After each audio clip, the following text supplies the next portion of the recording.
Halo guys, kepada semua yang rajin menonton channel aku ni. Okay, hari ni sebenarnya aku nak bawa korang lari sikit.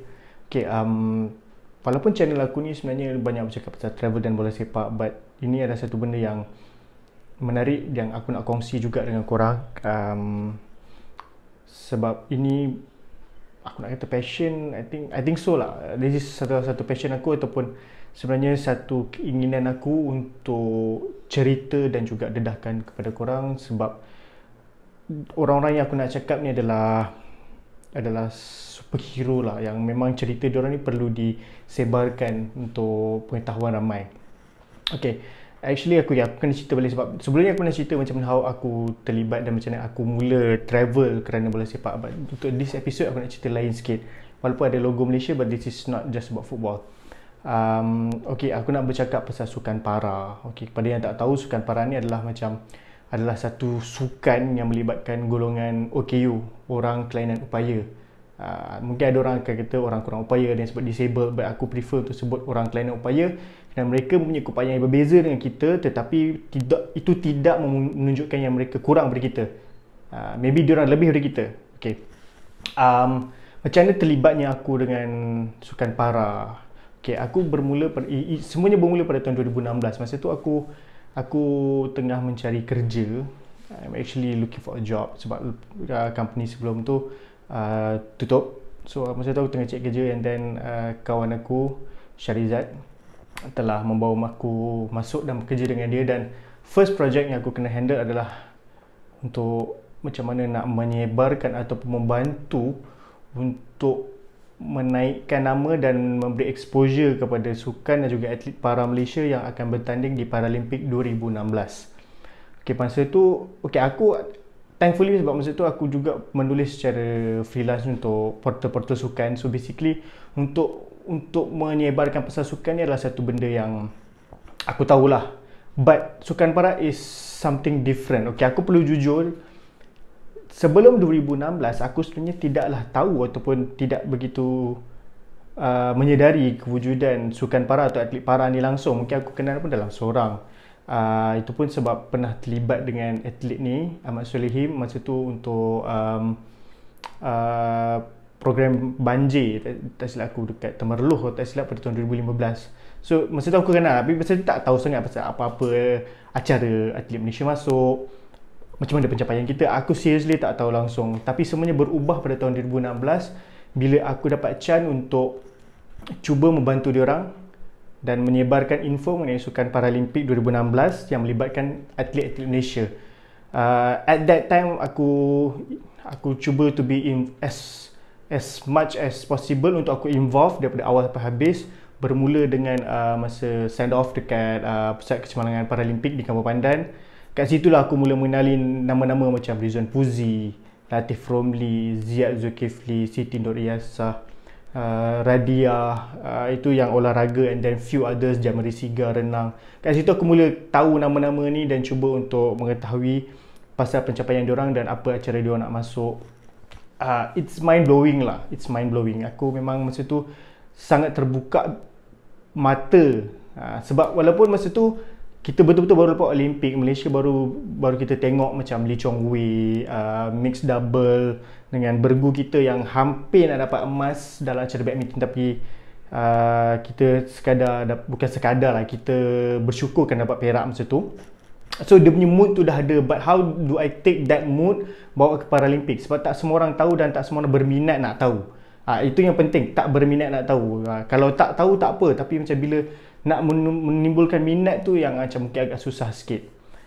So itu adalah challenge aku lah masa 2016 tu. So aku pun cubalah. Tambah pula masa tu nak live dekat TV tak ada langsung.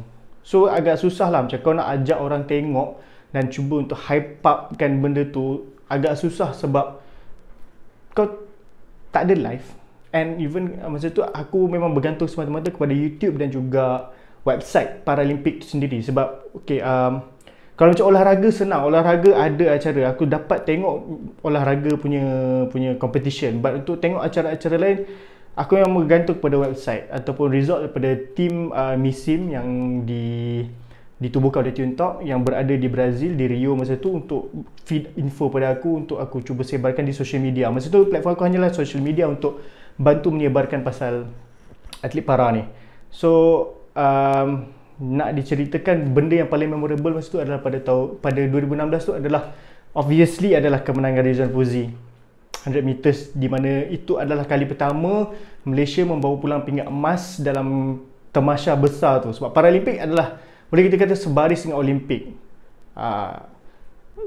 Dia mungkin orang kata Olimpik lebih lah, but Paralimpik is a international level juga, dan kita pun tak pernah menang emas sepanjang bertanding di Paralimpik.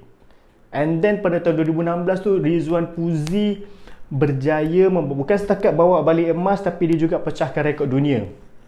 Aku ingat lagi masa tu dekat nak subuh kot, perbezaan waktu kan, Rio dengan Malaysia. Aku ada kat rumah, tak silap aku dekat-dekat nak raya haji 2016 tu. Aku tengok, aku tak sangkanya aku akan menitik air mata masa tu. It was macam menangis kegembiraan. Dan at that time baru aku tahu, oh ini rupanya rasa bila kita dengar lagu Negaraku berkumandang dekat pentas yang cukup besar. So kebayangan kalau macam kat Olimpik tu boleh keluar lagu Negaraku tu, aku rasa satu Malaysia akan menitik. But we settled for Paralimpik. Paralimpik berjaya membantu untuk membanggakan Malaysia masa tu. Di saat kita mengharapkan emas di Olimpik, siapa sangka rupanya emas kita adalah di Paralimpik. Dan bukan satu sahaja, sebab lepas tu pada masa yang sama Ziyad Zulkifli, atlet lontar peluru F20 pun berjaya merangkul emas. Dan esoknya pula tu Latif Romli pun memenangi pingat emas. Dan yang paling best, tiga-tiga pemenang pingat emas kita memecahkan rekod dunia. Macam aku wow. At that time juga aku berikrar untuk to give my all to help these incredible athletes, manusia-manusia luar biasa ni, supaya rakyat Malaysia akan terus mengenali mereka. So scrap 2016, 2017 adalah aim aku, sebab 2017 adalah di mana kita menjadi tuan rumah untuk acara Sukan C di Kuala Lumpur. So pada masa yang sama, Sukan Para ASEAN pun akan berlangsung. 2017 lagilah aku involve, sebab kita tuan rumah, so aku cuba sehabis baik untuk lagi involve pada 2016. Sebab 2016 jauh kat Rio, aku tak dapat nak pergi, but this is KL. But 2017 is actually something yang for me lah, aku rasa is disappointing. Disappointing bukan kepada atlet, tapi kepada banyak pihak lah. Okay, for salah satunya adalah, okay, kita adalah tuan rumah, kita adalah tuan rumah, but kita tak ada siaran langsung at all. Tidak ada langsung kecuali di YouTube yang disiarkan oleh pihak MISIM atau Tune Talk sendiri atas inisiatif diorang. Why kita tak ada live dekat TV, aku tak tahu. Why at least kita tak ada live feed dekat YouTube official KL 2017, aku pun tak tahu. But we had to settle for just dekat MISIM punya YouTube, di mana kru adalah sangat terhad dan kita tak dapat tayangkan semua. Masa 2017 aku lebih banyak involve, masa tu aku banyak bagi coverage kepada tim bola sepak CP, Cerebral Palsy, yang berjaya merangkul pingat gangsa. Kita tewas di semifinal kepada Thailand, tak silap aku. But aku tengok daripada preparation sampai hari tu, so the emotion was really inilah. Aku kecewa, tapi pada masa aku tak boleh nak cakap lah macam aku kecewa masa tu, sebab dengan apa yang kita sebagai tuan rumah tak dapat bagi the best untuk atlet para, yang baru tahun lepas tu kita bangga menang pingat emas di Paralimpik. But then bila sampai kat Malaysia sendiri, even fans yang turun pun tak begitu ramai compared to Sukan C. Mungkin orang kata fatigue dengan Sukan C belum habis, but then you know, kita bersorak masa diorang menang 2016, but we couldn't give it to them. You know, Rizwan Fuzi bertanding 100 meter tu betul-betul baru recover daripada demam denggi. How strong he is. Dia tak sepatutnya bertanding, but dia bertanding juga dan menang pingat emas. So aku macam it's okay, aku tak boleh give up dengan tu. Bawa ke tahun 2018. 2018 is something yang aku sangat proud, aku sangat seronok sebab masa tu para Asia dekat Jakarta. Again, I would say para atlet berjaya menyelamatkan Malaysia sebab masa tu 2018 contingent Malaysia di para Asia a bit disappointing, but then para atlet sekali lagi, and that time okay, ni adalah benda yang aku nak tunjuk masa tu aku dapat buat coverage dekat sana. Sekali lagi masa tu thanks to Tune Talk and Miss Sim kerana membantu membawa aku dan kawan-kawan aku untuk ke sana, membantu untuk buat liputan para atlet kita di sana. Was gila lah, aku tak sangka masa tu aku dapat tolong buat liputan untuk acara yang bertaraf Asia macam tu. And sekali lagi kat sana macam ada few experiences yang aku ingat. 2018 tu macam Rizwan Puzi menang 3 pingat emas. Dia berjaya masa tu, dia nak tebus ataupun nak rampas pingat emas ataupun cuba untuk dapatkan pingat emas bagi rakan karib dia yang meninggal dunia. Sebelum tu dia yang memenangi 3 pingat emas. Sebenarnya sebelum ni dia yang champion untuk acara T36. But Rizwan Puzi berazam untuk cuba balas balik dan kekalkan pingat emas tu buat Malaysia. And he did it. 100 meters, tak silap aku, 400 meters dan juga lompat jauh. 100 meters sekali lagi dia pecahkan rekod dunia, dan lompat jauh dia pecahkan rekod Asia. And then aku dapat tengok, masa tu aku lebih involved sebab macam 2016 aku banyak fokus on athletics, and then untuk 2017 macam sebab kita orang separate masa tu, so aku banyak involved on benda kat Bukit Jalil, olahraga, bola sepak, cerebral palsy, blind football, macam tu lah. But bila dekat Indonesia, dekat Jakarta, again kita tak ada live, dan memang mengharapkan kepada misi semata-mata. I have to say this because it is disappointing. So macam mengharapkan kita orang ada beberapa media lain macam Astro Arena, ada juru gambar daripada Bernama. So macam bila pergi tu macam nak tak nak kena try to cover as much as possible. So kita orang pergi tengok bowling, tengok berbasikal, tengok athletics obviously, badminton, aku sempat tengok basketball kursi roda, banyaklah acara. So it was mind opening sebab yang paling aku suka masa tu adalah how supportive the Indonesians were masa dekat Jakarta tu. Diorang sanggup datang, dan tak silap aku masa tu tiket kena beli and ramai.